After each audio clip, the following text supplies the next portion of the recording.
My parents didn't lower their voices when they said it. The greatest gift for your brother's wedding is you vanishing from this family forever. They said it at the table where I had spent months planning every detail of his perfect day. My brother didn't defend me. My mother didn't blink. My father just folded his napkin like the conversation was over. I didn't beg. I stood up, walked out into the night air, and felt something inside me finally snap free. By morning, their dream wedding was already collapsing. Before I tell you how it all fell apart, drop a comment telling me where you're listening from and hit subscribe so we can meet here every day for more stories like this. My name is Luna Hart, and for most of my life, I believed loyalty was the same thing as love. In our house in Erie, that belief kept me busy, fixing problems no one acknowledged, filling gaps no one thanked me for, and carrying weight my family pretended didn't exist. From the outside, we looked steady, a small family grocery store, a tidy home, a son who became a lawyer, and a daughter who helped out. But inside, everything tilted toward my brother Dorian. My mother Marla had a way of praising him that filled every room. She'd glow when he spoke about cases he barely won, boast about the hours he billed, and treat every minor accomplishment like a national holiday. My father, Colin, mirrored her quiet, approving content to let Dorian sit at the head of every conversation. I used to fold myself into the background because it kept the peace, or at least that's what I told myself. Years before the wedding disaster, I had the chance to take on a marketing contract worth $40,000. It would have launched my career, pushed me toward the independence I'd been craving. But that was the same month our family store started to sink. Bills, stacked up shelves thinned out, and the fear in my parents' eyes pulled me right back into their orbit. I canceled the contract the same day my mother called crying. I spent nights designing flyers, recording radio ads, and convincing vendors to give us just a little more time. I created a social media push that doubled our foot traffic in weeks. And when the store finally steadied when the panic left my parents' faces, I truly believed maybe for the first time in years that they'd see me. But at the family meeting, my mother clasped her hands like she was announcing royalty. "We've decided Dorian should take over the store," she said. "He just has the head for leadership." My father didn't even look at me when he agreed. Dorian hadn't lifted a finger. He'd barely stepped inside during those months. And yet, he was the one handed the keys, the praise, the legacy. I felt something inside me shift, then not enough to break, but enough to crack. That crack widened as the wedding planning began. They didn't ask if I had time. They didn't ask what it would cost. They just handed me the responsibility, the deadlines, and the silence that followed whenever I did anything right. The deeper I sank into the wedding planning, the more I realized I wasn't planning a celebration. I was managing a production built entirely on entitlement. Elise, my brother's fiancée, tried to be kind in soft, apologetic ways, but she never stopped Dorian from piling demands onto my plate. And my parents. They acted like it was only natural that I'd drop everything to make their golden son's day perfect. I stretched my freelance schedule, thin-squeezed client calls between venue tours, and poured $10,000 from my savings into deposits because every time I suggested a budget, my mother sniffed like I'd insulted the family name. One afternoon, I showed them the invitation draft I'd spent hours on. Marla barely skimmed it before pointing at a tiny spacing error. "Careless," she muttered, tossing it back like it was trash. Dorian smirked. Typical Luna. My father didn't even look up from the TV. I swallowed the sting and kept going, adjusting timelines, renegotiating contracts, finding cheaper alternatives to the expensive whims Dorian kept adding. A luxury band, imported flowers, specialty champagne. Every no I offered was met with an eye roll or a reminder that this is his only wedding, Luna. At night, I met Mason at a small coffee shop downtown. He watched me sink into my chair, drained. "You look exhausted," he said gently. "I just need to get through this wedding," I told him. "Maybe then they'll finally see. They won't cut in, not unkindly." "You're building a house in a place that keeps burning it down." His words lingered long after I drove home. The turning point came at a bridal menu tasting a week before the wedding. I had meticulously selected dishes that matched our budget roasted chicken summer salads, simple sides that tasted far better than they cost. But Dorian pushed the plate away after a single bite. "This is bland," he said. "We need lobster, and real champagne, not whatever this is." My mother nodded instantly. "Fix it, Luna." I reminded them I had already paid the deposits, that the upgrades would multiply the cost. Dorian leaned back, eyes cold. "Stop cutting corners. Make it happen." Something broke inside me, then not a crack, not a shift, but a clean snap. The next day, Dorian posted on a local community page, "My sister is ruining our wedding with her laziness and cheap decisions." The comments flooded in neighbors I'd helped for years, calling me selfish and dramatic. That was the moment the quiet embers inside me turned into heat. Not rage yet, just heat. Steady, growing. The night everything cracked wasn't loud. It didn't need to be. The tension around the dinner table felt thick enough to chew. My mother had roasted chicken, the same meal she made for every important family night, but no one touched their plates. Dorian scrolled on his phone. Elise picked at her napkin. My father sipped his wine like he wished he were anywhere else. I had spent the entire day juggling vendor calls, trying to keep the wedding from tipping over the edge. I thought stupidly that tonight might be the moment to align expectations, to remind them all that I was paying half the deposits from my own savings. But the second I opened my planner, Dorian pounced. "We need upgrades," he said without looking up. "Lobster, better champagne, and book that photographer from Pittsburgh, the one Elise likes." I closed the planner slowly. There's no money left for upgrades. I already paid the deposits, and the photographer alone costs more than everything we've booked combined. Dorian scoffed. "You're always so dramatic. Just figure it out." My mother set down her fork with a sharp clink. "He's right, Luna." "Why are you making this difficult?" I felt my heartbeat thudding in my ears. "I'm not making it difficult. I've spent $10,000 of my own savings to cover this wedding. I'm out of money, out of options." My father finally looked up, only to shake his head. "This is your brother's once-in-a-lifetime day. Don't ruin it. Ruin it." The word landed like a slap. I stared at each of them, searching for even a flicker of gratitude. Nothing. Just annoyance that I couldn't stretch myself thinner. "I can't give you what you're asking for," I said quietly. That was when my mother leaned forward, voice low but razor sharp. "The greatest gift for your brother's wedding is you vanishing from this family forever." Elise's eyes widened. Dorian didn't react at all. My father folded his napkin like the conversation had simply concluded. Something inside me went still. Not broken, just still. I didn't yell. I didn't cry. I pushed my chair back, stood, and walked out.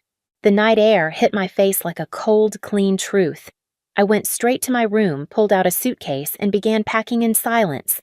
Clothes, toiletries, documents, everything that had ever belonged solely to me. I grabbed my keys, walked to the door. When it clicked shut behind me, it sounded final. Like the last period at the end of a sentence I should have stopped writing years ago. The night I left Erie felt colder than usual, as if the whole city had stepped back from me, giving me room to breathe for the first time. I sat in my car with the engine off, staring at my hands on the steering wheel. They weren't shaking, they weren't clenched, they were steady, steadier than they had ever been in my parents' house. By morning, the sun rose into a sky that looked too calm for what I was about to do. But clarity has a quietness to it. And mine came with a list. First, I called the caterer. "I need to cancel all services for the Hart Grant wedding," I said. The coordinator hesitated. "There will be penalties." "That's fine." "Refund whatever can be refunded. Release the date. Next, the florist." Her voice softened when she recognized me. "I'm sorry," I told her. "Something's changed. Please cancel the order and send back whatever portion of my deposit you can." The band was trickier. They had already cashed my check, but banks have processes for disputes, and I filed one before lunchtime. By 2 in the afternoon, I'd recovered nearly all of my $10,000. Not by plotting revenge, not by destroying anything, simply by unraveling everything I had personally stitched together. My phone buzzed over and over, calls from my mother, my father, Elise, and eventually Dorian. I didn't answer. Not because I wanted to torture them, but because silence was the first boundary I had ever allowed myself. That evening, I stood in the center of my small studio apartment, the one I'd barely spent time in because I'd been living out of duty. I looked around at the bare walls, the unfolded laundry, the half-written project notes on my desk. For once, the mess was mine, and mine alone. The next morning, the wedding day arrived. Erie's air smelled like rain, even though the sky was clear. I didn't go to the venue. I didn't sit in my car and watch from afar. I simply opened my window, made a cup of tea, and let my silence speak for me. But the chaos still found me. Around 10, my phone lit up with a frantic call from Elise. I let it ring out, then another call this time from an unknown number. Then my mother's name. Then my father's. Finally, a voicemail. I pressed play. "Luna?" My mother snapped her voice sharp with panic. "The flowers aren't here. The florist says the order was canceled. Call them back right now." Before the voicemail even ended, another started. "This isn't funny," my father said, breathless. "The band isn't coming. The venue says there's no catering. What did you do?" Then the third one. "Dorian. You ruined everything," he hissed. "Fix this or don't bother coming back home. Actually, don't come back at all." I almost laughed at the irony after all they were the ones who told me to vanish. I had simply honored their request. While they spiraled, guests began to arrive at the venue. Shirley later told me someone she knew had been there and described it in perfect detail. The parking lot filled with confused relatives in suits and pastel dresses. Inside the venue smelled like nothing, no roses, no eucalyptus, no centerpieces soaking in water. A dozen round tables stood bare except for white linens that suddenly looked cheap without bouquets. The stage in the back sat empty, no microphones, no instruments. And the kitchen staff? They were prepping for another event entirely. By noon, the panic hit full volume. Elise burst into tears when she realized there would be no first dance. My mother paced the hallway complaining loudly to anyone who would listen. My father kept calling vendors demanding answers he didn't want to hear, and Dorian, my brilliant, confident brother, stood in the center of the room, staring around like someone had pulled the world out from under him. He tried to salvage it. He tried to sound authoritative. "Everyone stay calm. It's just a mix-up, but lies fall apart fast when combined with entitlement." Guests murmured. Some left. Some whispered, "Did the family not pay their bills?" Others shook their heads like they were witnessing a predictable downfall. The best man attempted to start an impromptu speech to distract people. Elise cried harder. A child in the second row asked loudly, "Is there at least cake?" There wasn't. By 1 o'clock, the venue coordinator approached my mother with a clipboard. With no vendors present and no food, she said we'll need to discuss the event cancellation terms. The wedding, after months of pressure, demands insults, and perfectionism was officially over. And I wasn't even there to see it. I didn't have to be. Their voices filled my voicemail like a documentary unfolding in real time. In the middle of it all, one text stood out from the flood. "Mason. Whatever's happening right now, I hope you're breathing easier." I was. Around mid-afternoon, I stepped outside onto the small balcony of my apartment. The air was warm, touched with summer. Cars moved below unbothered. A dog barked. A neighbor watered her plants. Life kept going quiet, steady, unaffected by the collapse of the Hart family wedding. I thought of every moment I'd been dismissed, every late night I'd spent tweaking plans, every sneer, every comment, every reminder that I was less than. And then I thought of my mother's words, "The greatest gift is you vanishing from this family forever." For the first time, the sentence no longer hurt. It felt accurate. A gift indeed, just not for Dorian. For me. By evening, the voicemail inbox was full. Some messages were angry. Some were panicked. Some, like my father's last one, sounded exhausted. None of them apologized. None of them asked if I was okay. All of them asked me to fix what they had broken. I turned off my phone. Then I opened my laptop and typed a message I'd been avoiding for too long, an inquiry to a realtor in Asheville about available apartments. A place I had visited once, loved instantly, and never believed I deserved to start over in. Their wedding had collapsed. Their legacy would soon follow. But for the first time in my life, I was finally building something for myself. I moved to Asheville 2 weeks after the wedding unraveled. Not in a dramatic escape, not in the middle of the night, just quietly with 2 suitcases and the kind of calm that comes after a storm you no longer feel obligated to stand in. My new apartment wasn't big, but sunlight poured through the windows in a way I'd never seen back home.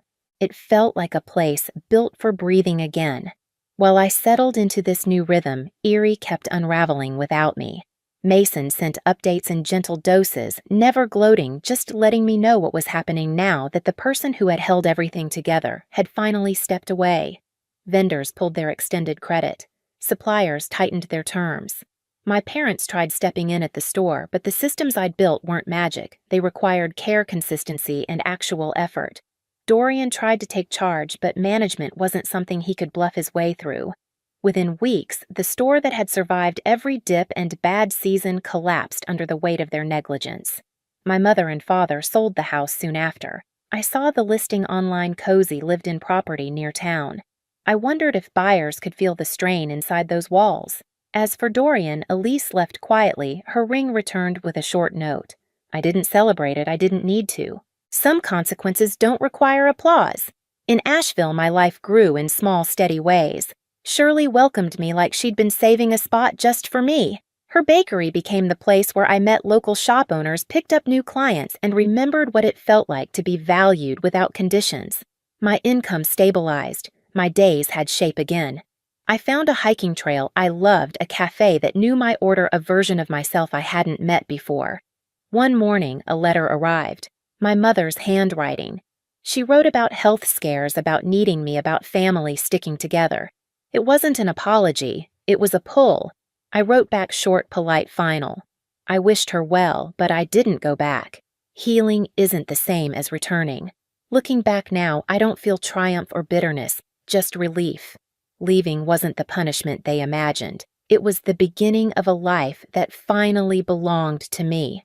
Their wedding collapsed, the store followed, and the version of me who kept trying to earn their love is gone too. What remains is quieter, stronger, and no longer afraid to choose peace over permission. If any part of my story echoes something you've lived, share it in the comments so none of us feel alone in this. And if you want more stories like this one, hit subscribe. There's a new chapter waiting for you every day.